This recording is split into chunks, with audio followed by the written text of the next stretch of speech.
I'd like to introduce you to my grandfather, Jacob L. Reiss, born in 1873, the fifth child of Anna and Clemens Reiss. Jacob, at 14, was the epitome of the well-dressed young man. Properly turned out with cane, hat, and handkerchief, even then it appeared logical that Jacob would pursue a career in the garment industry. Jacob believed a chance meeting with a clothing cutter who was vacationing in Sheboygan is responsible for setting the course of his business success. This man told Jacob of the fabulous $50 a week he made as a cutter. Jacob immediately set out to follow that dream. However, his salary started at $50 a year.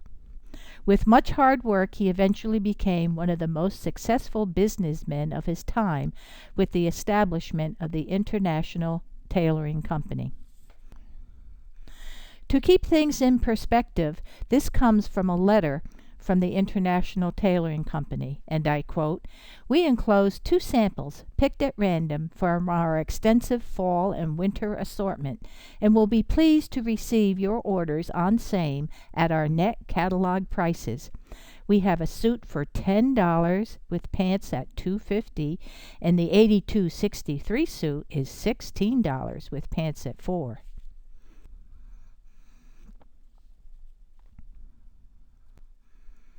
The International Tailoring Company in Chicago is on the United States National Register of Historic Places. The 10-story building was built in 1916. Most large clothing companies farmed piecework out to sweatshops that employed immigrants for low pay in deplorable conditions. In the aftermath of several worker strikes, companies like International decided to build large modern factories and to hire the workers directly, thus putting sweatshops out of business.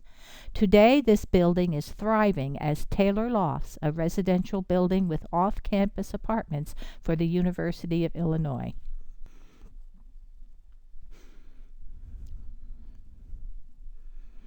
The International Tailoring Building in New York City has 13 floors. Each floor is 13 feet high and has 10-foot windows. It underwent a residential conversion in 1977 with 180 apartments. Fortunately, 23-year-old Jacob married Mary Detmer, who wholeheartedly embraced his dream, often working beside him in the early years, and also started their family of 2 sons, Raymond Henry and Julian Jacob, and completed with daughter Marion Estelle. The young family is pictured here about to take a drive. Unfortunately, Jacob's love of his cars often got him speeding tickets. Here he's getting a $20 ticket for going 20 miles an hour in New York City. Jacob loved his cars, and he and Mary were always elegantly turned out with the finest of transportation. Jacob had to have what must have been one of the first campers. In 1910, he and Mary traveled from New York City to Sheboygan, making the news. This camper, this Pullman as it's called in the article, cost $10,000. Jacob loved fishing. Here's a picture of Jacob out for a day of sailing on his son Julian's ketch with assorted grandsons. Note the jacket, tie, captain's hat, and cigar.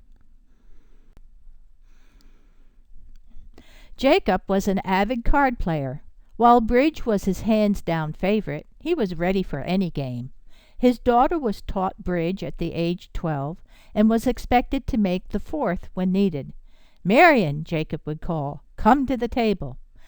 Jacob had his own roulette table, and there are stories about his casino night, turning the Deal living room into a casino complete with betting and gambling machines. Grandchildren recall Jacob providing them with the funds to gamble. Jacob enjoyed going south. Note in this 1937 picture his jacket, tie, and hat while in the tropical sun. Obviously, if one is to succeed in the tailoring business, one must always be properly turned out. Jacob was seldom without a cigar. His came individually wrapped in aluminum foil. Jacob and Mary built this beautiful brick home in 1926 at 59 Deal Esplanade, Deal, New Jersey. The dining room, impressive, was the scene of many gatherings, always properly turned out. I never remember having a meal there without a finger bowl. The solarium, of course, was where cards were played and was the epitome of a really beautiful sunroom. I remember the staircase elegantly, but really the railing was covered in velvet. Grandmother's Steinway piano. Wonderful music came from it, and it's very interesting to note that grandmother gave each of her 16 grandchildren a baby Steinway piano. Deal Esplanade had beautiful formal gardens.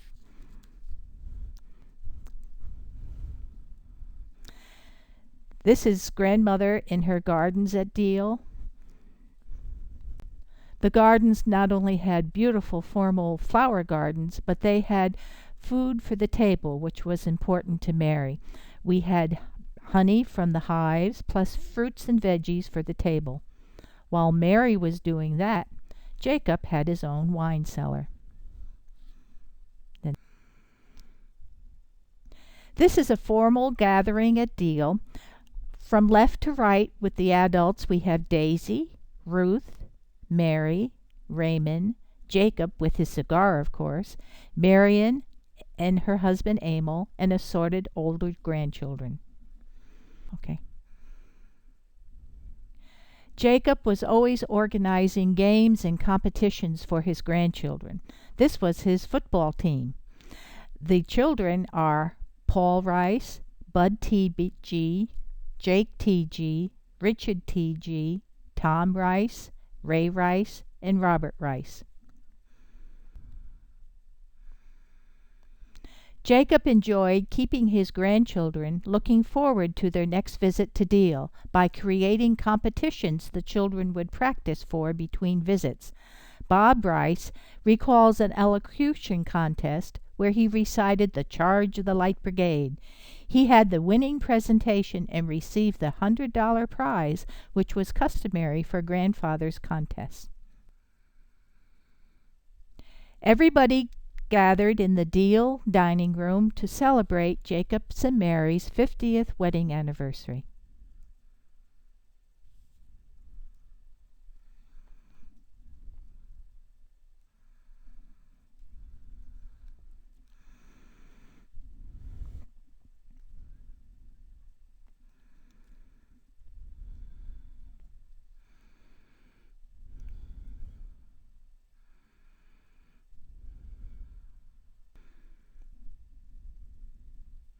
In 1955, the Jacob L. Reiss Mental Health Pavilion was dedicated. This building allowed for the care of the mentally ill as well as research necessary to combat these illnesses.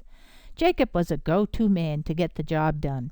At one time, Jacob went to visit his brother, who was a patient at St. Vincent's. There was major construction and jackhammering going beneath his brother's window, who complained that if only he could have peace and quiet for a day, he knew he would get better. Jacob handled his brother's plea by handing out tickets for the day's baseball game to all the construction workers. His brother recovered in peace and quiet. At the close of World War II, Jacob sent boxes of new international clothing to Germany, where his parents came from. The first boxes of new suits never reached the intended people. Jacob then labeled the boxes used clothing so they would not be confiscated. Jacob is celebrating a birthday surrounded by pretty young women, all his relatives. In 1951, at the marriage of Mary Beth T.G., the entire family gathered. We have Mary and Jacob, his 3 children, and his grandchildren. Mary and Jacob are dancing at Mary Beth's wedding. In the 50s, as Jacob prepared to close International Tailoring, he'd made sure to take care of his loyal employees, and there were 2,500 employees in 1921. He established a pension fund. It was still being administered in the 70s. Jacob and Mary are pictured here with their great-granddaughter Hilary, the daughter of Jake Teegee. Please note that even though the child is crying, that both Dad and Granddad are smoking cigars in her face. Jacob, one of 12, married Mary E. Detmer in 1896. The couple had 3 children, Raymond H., Julian J., and Marion E. Between 1924 and 1940, which is 16 years, they gave Jacob and Mary 16 grandchildren. Over the years, those grandchildren married and contributed 88 great-grands to the legacy of Jacob and Mary Reiss. Jacob was a Knight of Malta. He's pictured here from his autobiography, and he signed it to his sister-in-law, Rose. Jacob Reiss did not shy away from life. He was generous with his success, with sizable contributions to mostly Catholic causes, as well as a substantial legacy to following generations. Thank you for allowing me to present my grandfather to you.